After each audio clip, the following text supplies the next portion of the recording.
係講緊思想問題，掃咗思想洞，繼續深入討論一下討論一下人究竟係帶得啲咩走咧？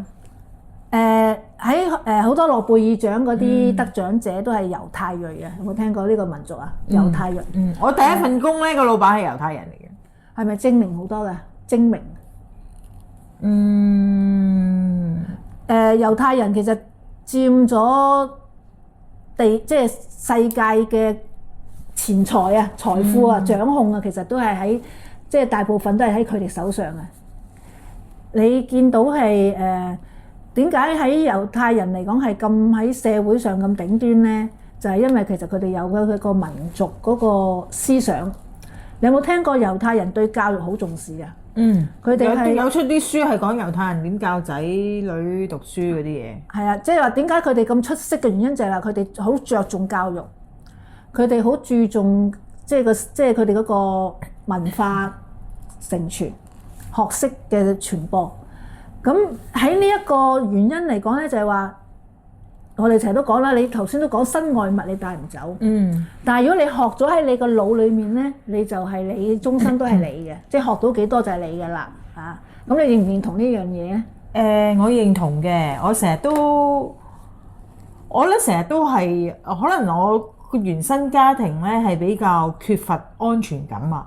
我細個喺單親家庭長大啦，咁我好記得有一幕咧，就係我阿爸出咗去返工，我哋三兄弟姊妹喺屋企咧，有人撳鐘就好驚嘅，因為一個小朋友啦，係咪小學生咁？同埋我同我阿爸揸的士啦，咁佢揸的士，我就坐喺佢隔離。咁另外個哥同阿妹咧就喺阿婆度住嘅，咁我咧就係唯一 only one 咧，我阿爸帶住陪住喺身嘅，成日都係有人截車就叫我趴低，唔好等人哋，唔好以為有人即係叫吉車啦，係啦，吉車就以為係吉車，跟住上到嚟先見到個小朋友。咁可能係因為咁嘅成長背景咧，我就好冇安全感。咁我到出嚟做嘢嗰時就好努力揾錢啦，好努力揾錢又好努力咁樣 reinvest 啲錢啦，買股票啊、研究股票啊嗰啲嘢啦。跟住去到一個境地咧，就係我覺得咧錢咧有一日你會用晒啊！係你一定會用得晒，同埋係唔夠安全啊！我咧就不停讀啲唔同嘅嘢，同職業 at the very beginning 我就讀啲同職業相關嘅嘢，每多一張紙咧就多一份安全感。我就會認為咧呢一樣嘢係永遠人哋攞我唔走嘅。知識咧 born to be 喺我嘅腦喺我嘅血入邊咧就係屬於我噶啦，就冇人能夠攞得走噶啦。嗰張紙咧就係證明咧我咧嘅智慧嘅程度有幾深入，人哋就會認為見到嗰張紙咧去請我啦。我就係咁諗嘅，直到我有一件事我冇同你講嘅，我有一件事放不下咧，就係我講緊我上年喺理工咧就申請一個 Master in Nutrition for Aging， 就係老人營養學嘅。因為咧我覺得我下半場人生咧要做一啲唔同嘅嘢，要做一啲可能我唔係 used to be 嘅嘢。可能我第一個 master 讀完再讀第二個 master， 我其實我個例子都幾勵志嘅，勵志到咧我係有一個壓力嘅。我係讀緊第二個 master 嗰陣時患乳癌，同理工申請停3個 semester， 好翻再讀埋佢。畢業嘅時候帶對仔女去睇我畢業，希望感動到佢哋讀書嘅重要性同堅毅。跟住我乳癌嗰陣時確診乳癌之前，確診咗乳癌之後嗰日緊接咧，我就要考一科寫 programming 嘅嘢，我就要抑壓我自己一直。我去到今日我今日康復係第8年啦，我去到今日仲好似歷歷在目，好似琴日發生確診咗有70% 嘅乳癌咧，我仲要躝翻屋企備課，聽日咧緊接聽日咧就要翻理工考 master 課程嘅第7科，讀10科每科可能萬幾人，總之用咗15萬啦，15你當 average 15萬讀一個 master。跟住我上年我講緊上年就去申請理工咧，讀一個 Master in Nutrition for Aging 老人營養學。跟住咧我諗住坐定粒六佢實收我啦。我2個 master 都喺理工讀，都係貢獻翻俾理工。咁我手持住2個 master， 我諗住佢實收我啦。咁 turn out 咧，佢係冇收我嘅。但係 turn out 佢冇收我之餘咧，我上年係有得 interview 嘅。interview 當然係用 Zoom 啦。而家我喺 Zoom interview 嘅時候，我仲歷歷在目咧。嗰個教授問我啲乜嘢啊？問我點解讀啊？問我讀有冇讀過啲相關嘅嘢啊？跟住當然啦，我係堆砌到問我咩原因讀，我就鋪排翻我嘅經歷，令到我覺得要真正嘅健康咧，同埋要 carry 住一個健康嘅信息去俾大眾。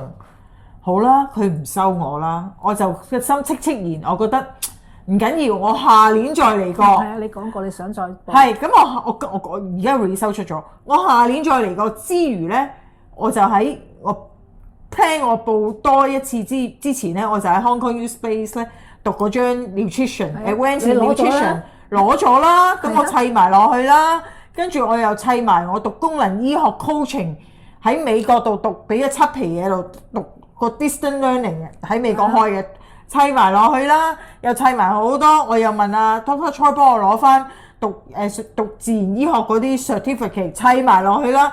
今年咧係連 interview 嘅機會都冇。我 check 翻，我記得差唔多5月份嘅，我就 check 翻上年 PolyU 俾咗個咩 email 我，約我幾時 Zoom interview。上年係5月7號出個 email 俾我，跟住5月14號就 interview。跟住我仲 interview 完，佢唔收我咧，自己去個 portal 度上個 portal email port 個 website 度唔收我咧，我仲出電郵問佢，我話點解唔收我啊？我真係好有興趣讀啊，會唔會有 waiting list 嘅 opportunity 啊？我咁仲問 send 張電郵去俾佢，跟住佢都會覆我，多謝你感興趣，都好官方嘅，多謝你感興趣啊。不過今年嘅 competition 都好競爭好大嘅，跟住我就算啦，咁我好啦，跟住我就回佢，唔緊要，我下年再報過。跟住其實我喺 Hong Kong U Space 咧讀嗰個營養學嘅時候咧，嚟坐低教嗰啲係 dietitian 嚟嘅，營養師嚟嘅。咁佢哋咧喺某個程度上有喺理工教嗰個課程㗎，都係嗰個。我直頭 walk in， 即係當然 break 嘅時候我就行埋去，你有喺 Poly 度教啊？其實佢收幾多個位啊？要啲咩 background 嘅人啊？我直頭咁問佢，我上年唔收我，今年再讀過，我係一個 cancer 再報過，我係一個 cancer survivor， 我係帶住一啲 passion 去讀呢一科嘅。咁佢就同我講，我問佢係咪好多大陸人讀啊？因為其實而家真係超多大陸人落嚟香港讀 master， 啲大陸人係好中意讀研習生，佢哋研究生嘅，佢哋咧係落晒嚟香港讀嘅。咁咧，跟住佢就話，一班30個人都有2/3咧係國內居民嚟嘅，跟住都好講，其實香港人唔係咁多嘅，佢咁同我講。跟住今年連 email 俾我 interview 都冇喎，跟住我自己主動踩翻住嗰張 email 問佢，我話：咦，今年唔見約我唔見有 interview 嘅，我想問開始做 interview 未啊？跟住咧佢好直接咁話。sorry 啊，今年都係好競爭好大啊，你冇 short list as an interview 啊，跟住我咁，但係佢冇直接話咁冇 short list for interview 係咪即係唔收啊？咁佢冇啦，佢就話 you are sorry 冇 short list 你 for interview。咁跟住我就好直接再踩多個 email 問佢。咁係咪冇 short list for interview 就 equivalent as 冇任何機會去 take chance for？ 跟住佢再回我句 email， 講緊上個禮拜嘅事，寫個 yes 字，跟住我個心就一沉啦，我個心就一沉啦。你咁努力都攞唔到呢個位去讀書。係因為咧，我直頭有諗過咧，如果佢收我咧，好唔好咧？我唔做嘢1年，好 concentration 咁讀1年。我要攞個 distinction， 即係我有咁嘅一刻嘅衝動嘅，因為我覺得可能人生去到我而家呢個歲數啦，我就嚟入5啦，喺我今年生日我就入5噶啦，即係入5，你覺得係咪好老呢？喺職場上邊呢，我有 constraint 嘅，我有 recession， 我會覺得人哋真係會覺得我老嘅，又加上我咁嘅經歷。我喺 YouTube 度 disclose 咗，而家好興見工咧，會查下嗰個人喺 social media 度做啲咩。如果嗰個人真係刻意去做，我曾經試過做一份工咧，我就真係 block through 咗嗰個人見 interview我就 block 咗佢唔可以睇我 Facebook 嘅，我真係有做呢個行為嘅。咁但係我後尾諗下，其實都唔使啊。如果人哋唔問我唔會特登講，但係人哋問我會好如實咁講，我亦都唔想講大話。咁但係 anyway 啦，我就個心一沉，真係唔開心嘅，唔開心咗2-3日啦。咁我就開始，我又 trigger 我去做第二樣嘢啦。我就上網揾有第二個途徑，第二啲課程讀咗又認可嘅，因為就算好似以前我哋讀 Doctor Choi 嗰啲咁，根本係呢個社會唔 recognition 嘅。你讀一樣嘢唔 recognition， 其實有冇用呢？其實人哋信你咪有用咯，人哋唔信你咪冇用咯。你睇你個用，所謂用係乜嘢？用喺你工作上佢可能係冇用，因為佢唔認受性唔高。係，但係喺你個人生命嘅過程裡面，佢係有用。係，咁當然啦，我係真係希望嗱，我本身係一個 IT 背景，我係一個 IT sales， 買 IT 軟件嘅 sales。咁你問我而家份職業係咪我理想嘅職業？喺我下半場人生唔係，但係咪我輕鬆駕馭得到？絕對係。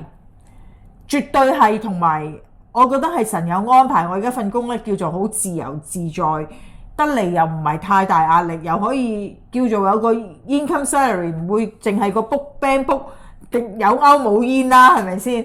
咁但係又唔係我好想，但係我個心仲係戚然好想去理工讀個課程。佢咁 answer 我已經唔收我啦。即係呢個故事咧，我想話俾大家聽咧。你問我知識係咪重要？係嘅。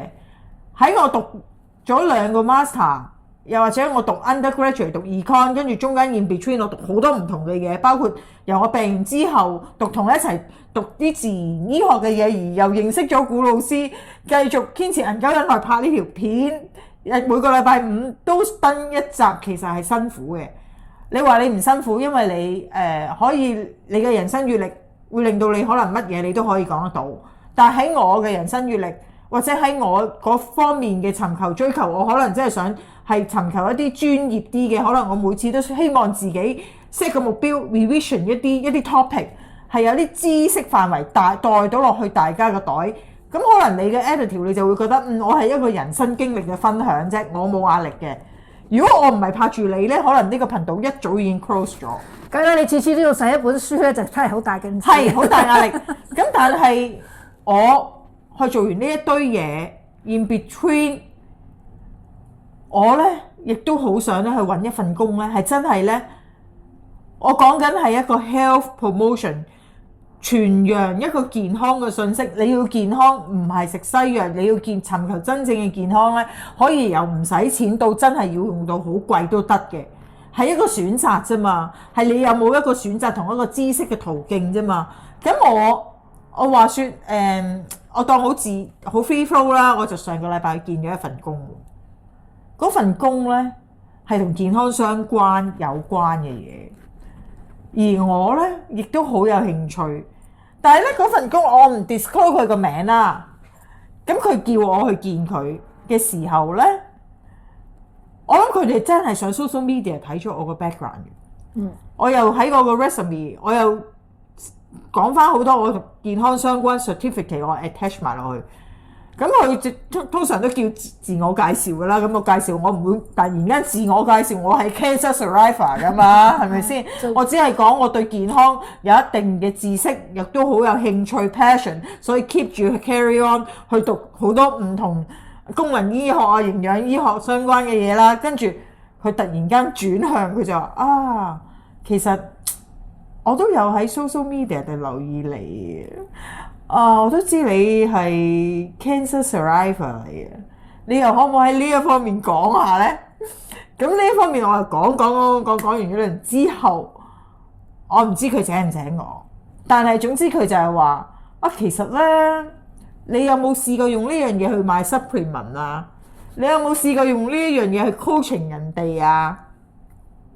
咁我話我冇啊，我真係用一個心去想幫人。你問我係咪真係要好有回報？就算你話艾多美，我係一個 member， 你係我 upline， 我係你 downline， 其實我真係冇做過任何生意，我真係純粹係覺得嗰樣嘢好，介紹俾大家。你要買就買，你唔買就唔買。你買就最好你自己上網買，你唔好叫我拎俾你。即係我就係咁啫嘛。咁但係去到嗰個 moment， 我就會真係好，我覺得做人最緊要坦誠。你請唔請我唔緊要，好閒，我亦都唔會因為你請我去飛黃騰達。但係如果你問我下半場人生有機會去轉我另外一條跑道，係我自己意念上邊真正係做得開心，係緊要過我金錢上邊嘅回報呢，我覺得開心係緊要啲嘅。同埋我覺得嗰樣嘢有冇人生 express 咗我呢個人生價值，係緊要過我嘅金錢價值㗎。你問我可能人工少啲，但係原來我覺得做嗰樣嘢好有價值，好有意義，又應付到我基本生活開支，我又唔係周身名牌，我 OK 嘅喎。同埋最緊要就係為我打開個 opportunity， 我可以轉我嘅人生跑道。我讀埋咁多嘢，我識埋咁多嘢，係咪真係淨係拍？你要轉人生跑道咧，你嘅答案就唔可以話好頭先你講咁自由地有呢個渠道去介紹俾人嘅時候，你唔去賺錢嘅目標。唔係嗱，最好就係啲公司揾你，啲公司揾你都要賺錢咧。你如果你唔識得幫人哋推廣到，將嗰啲產品推廣到去有銷路，廣為人知，去被接納。嗱，咪首先咧，間公司都唔存在。唔係，首先我要嗰間係一間預防醫學嘅 clinic 嚟嘅。哦，咁都好啲。係啦，咁首先我預防知識咧，係啦。當然佢亦都會有西醫溝雜成分啦，因為你去到預防醫學，去到預防，你預防唔到已經係變成一個 disease 嘅。正常一個社會都係揾西醫途徑嘅，係咪？揾西醫完咗之後，咪繼續預防咯，去預防或者去 regeneration 去repairing 你自己咯。咁但係總好過我去揾一份工係打西醫藥廠做佢哋嘅 marketing， 頂唔順嘅，係可能係違背咗我自己嘅個人理念意念。你最好做嗰樣嘢係同你自己，當然啦，可能為基於金錢上邊嘅立足係一個金錢交易咧，總會 turn up 咗你個人嘅意念嘅，因為你冇理由走去揾一個西醫，個西醫佢就話：你唔好食藥啦，你唔好做手術啦，係咪？咁當然啦，會有醫生係咁嘅。當嗰個醫生佢係個意念係咁呢，佢可能已經係放棄咗。好似我之前話個醫生，外科醫生，台灣個鐵鋼醫師，佢真係放棄咗佢把刀，佢覺得佢自己空手去教人攞翻真正嘅健康，或者係佢買 supplement， 或者係佢開一啲減肥課程。其實佢嘅意義，佢覺得佢嘅意義係大過我。你有邊度有事，我就劏咗你邊個位置啦。咁去到咁極端嘅，你就已經可能係將你個本業，我係一個外科醫生又點啫？我賺過百萬又點啫？但係其實呢樣嘢唔係我 appreciate 噶嘛。佢可能已經喺佢人生階梯，佢已經要揾夠啦。佢想揾翻一個真正尋求人健康意義，而佢嘅行醫裏邊亦都包括啲聖經嘅道理。其實都有好多西醫嘅醫生係到最尾都會轉做去翻。當你知道嗰個人高血壓，係咪高血壓一定要食西藥？當你知道嗰個人膽固醇高，係咪就係唔好呢？你 underlayer， 你知道個真正原因，你就未必會。但係你都好，即係好好多時你都見到呢個台灣都好出名嘅嚇，咁都知道。自然醫學。但係咧，你會發覺有一個問題就係話，你唔好諗住用自然醫學咧就百事都可以解決。係。我其實點解突然間我要拍呢個落嚟咧？就係話我覺得喺你睇佢個樣啊，其實佢本身已經係好病，即係睇個樣，你覺得佢都唔係好精神。係啊，其實佢年紀唔係好大。佢有腎病？唔係，佢有腎病，佢本身係腎科醫生。哦。佢係本身係西醫嚟㗎嘛。佢調轉到最尾，而家佢就教人哋解，即係戒藥啊。佢係戒藥，因為佢到最尾就話你個腎有問題嘅人，通常其實係藥物影響係最大嘅，係啊藥物影響係最大嘅。點解糖尿病到 end up 到最後會有腎衰竭啫？就係你長期食嗰啲降糖尿病藥啊而嘛。台灣好嚴重就係話佢哋嘅派藥情況比香港其實更嚴重，係更多啊！咁所以就話即係趨勢嚟啫嘛。你當你某啲事發展到最極端嘅時候，就會分成兩派，有一派人就會突然相反調轉，千祈唔好食藥。咁好似我哋呢個人啊，我呢個咁古怪就係話，到最尾點解喺我阿媽，我覺得佢能夠維持到現在都仲可以生存，其實調轉佢成日唔食藥，就係因為我掛喺埲牆度啫。就係佢本身個人唔中意食藥，另外就係佢個仔女俾咗喺我執權嘅時候，我係到依家佢出院到依家，其實佢冇返過醫院去覆診過。你自己唔帶佢去覆診？佢因為佢曾經有段時間係有上門到戶地去護理佢，係。但係到護理到最尾係話護理員話佢聽唔使再覆診啦，即係佢唔使再嚟啦。寫去覆診嘅時候，我後尾話冇需要啦，咁佢就冇寫。你知醫生嗰啲記錄係咁樣噶嘛？你一路愣住不停嘅啫，佢就不停咁樣。就唔 close file 啦。即係啦，唔 close 個 file 繼續做。但係我嗰度 close 咗 file 之後，我係冇開新嘅 file 啊嘛。係。咁所以就係佢唔追我，我又唔會追，唔會自動主動送上門。即係好似我咁咯。係啦，我而家 cancer，我每年都中覆腫瘤科一次嘅。咁我冇 close file，因為咧，我覺得 close file 咧係要一個 breakthrough 嘅。當你要再排隊開翻個 file 嘅時候咧，你可能要用 double triple 嘅時間。係啊，所以就係爭在就係我呢個就調轉頭，就係佢 close 咗個 file 之後咧，我冇再去開嘛，我冇再踏足佢任何嗰啲急症室啊啲嘢。咁就可能睇你阿媽幾多歲咯。咁可能我5張嘢嘅，咁我人生仲未去一個。你仍然都唔會脫離晒完全西醫嗰個。你問我係咪西醫係咪需要？係需要嘅，但係最好就唔好去到要西醫介入嗰個程度。反而係咪西醫已經可能應該去 shift 去 emphasize education 啊、prevention 啊、預防醫學嗰個板塊咧，同再生醫學個板塊咧，而唔係淨係治療醫學個板塊咧。而家政府其實都係趨向呢度㗎。其實而家政府都趨向教育嗰方面㗎，預防醫學嗰方面。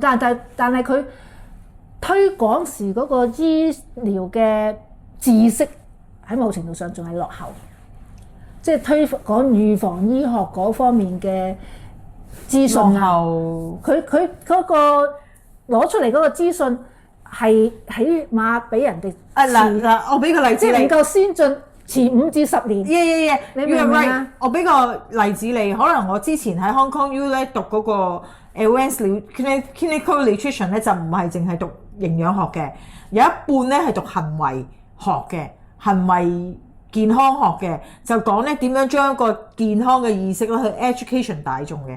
咁咧其中咧有個 presentation 咧就係講小鹽點樣推廣小鹽小糖，但係你諗深啲一層，真正咁樣去讀，其實小鹽係錯嘅，係咪先？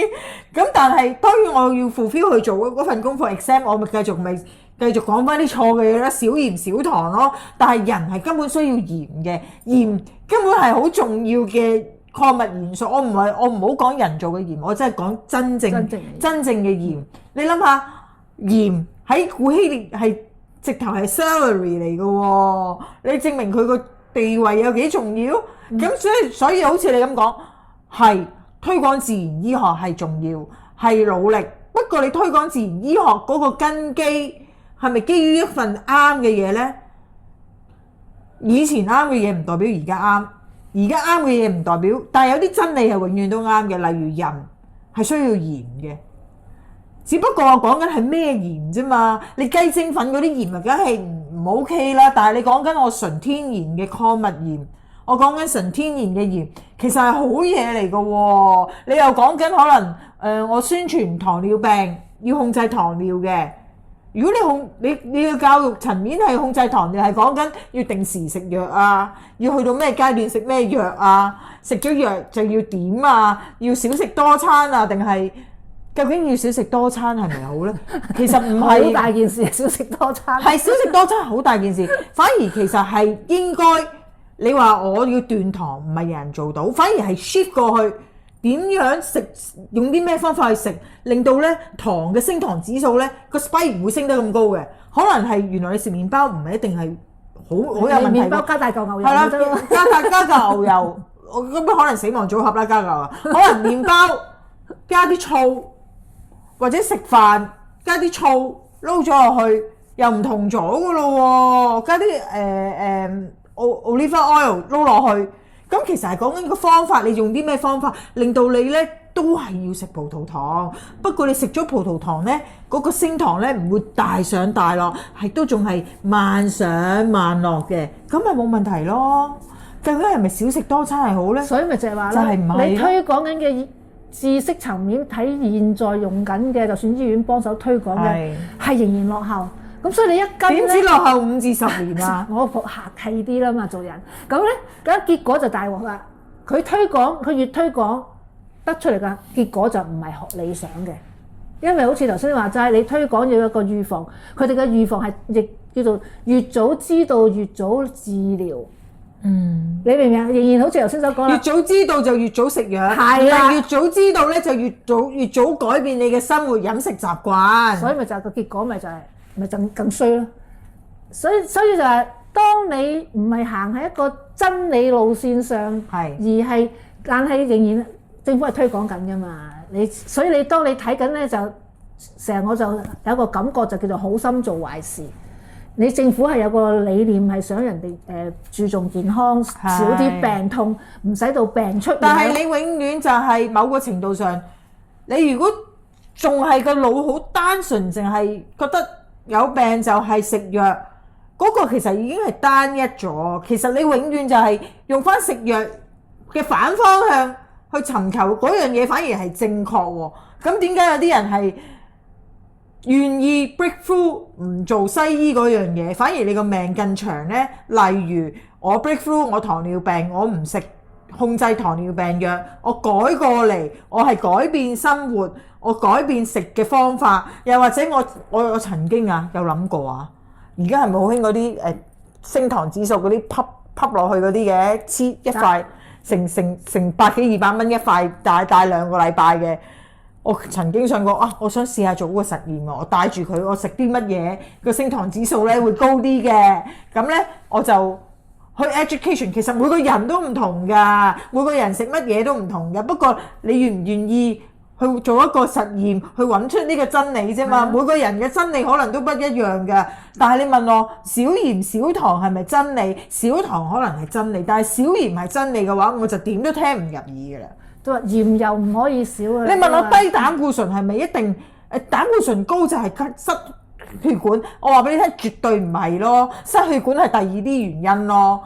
咁你個膽固醇低，個人係會蠢咯，個人係會退化咯，個人嘅性功能係會有障礙咯。咁你點啊？你 health promotion？所以到最尾就係話你，但係亦都喺人啊，普遍一般人都係跟政府推廣緊嗰啲，就以為係正道啊嘛。